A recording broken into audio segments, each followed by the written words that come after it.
Баршаңызға сәлем достар, мен YouTube каналыма қош келдіңіздер. Каналға тіркелуді ұмытпаңыздар. Бүгін сіздермен қойдың бауырынан жасалған үй жағдайындағы өте дәмді паштеттің рецептімен бөлісемін. Видеоны соңына дейін көріңіздер. Алдымен табамызды қыздырып, 70-80 граммдай сұйық майымызды құйып, пиязымызды салып, жұмсарғанша, сарғайғанша қуырамыз. Сосын туралған сәбізімізді саламыз. Жақсылап қызарғанша қуырамыз. Яғни біз пиязымыз бен сәбізімізді қуырып пісіріп алуымыз қажет. Пияз бен сәбіз жақсылап қуырылғасын оттан алып қоямыз да басқа табамызды қойып, тағы да 50-60 граммдай майымызды салып, сыртында қабығы аршылған, тазаланған 400 грамм бауырымызды салып қуырамыз.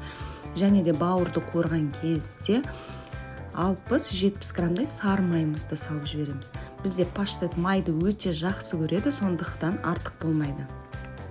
Енді қақпағын жауып, бауырды 20 минуттай бұқтырамыз. Сосын үстінен 2 дана чеснокты салып жібереміз, тұздаймыз. Қара бұрыш жақсы көреміз. Бауыр қара бұрышты да өте жақсы көреді, көп қосып қоямын деп қорықпаңыздар. Енді 200 грамм кілегейді қосамыз. 20%, яғни сливкиді. Сливкиіміз бір бұрқ еткенше күтеміз. Енді жаңағы алдында қуырған пияз бен сәбіздің үстінен осы қуырылған бауырымызды қосамыз.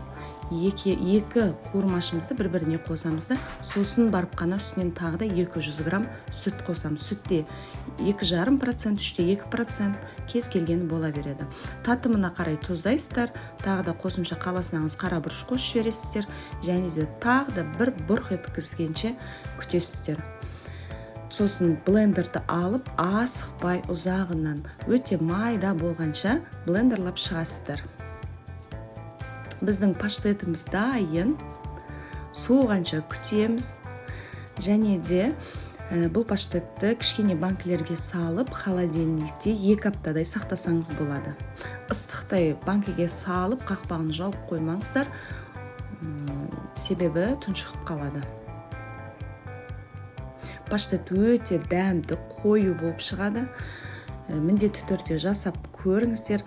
Таң ертеңде, күндіз де осылай нанның бетіне жағып жесеңіздер өте керемет. және де қалауыңызбен піскен паштетке чеснокты блендерден өткізіп тағы да қосып жіберсеңіз болады. Баршаңызға ас болсын.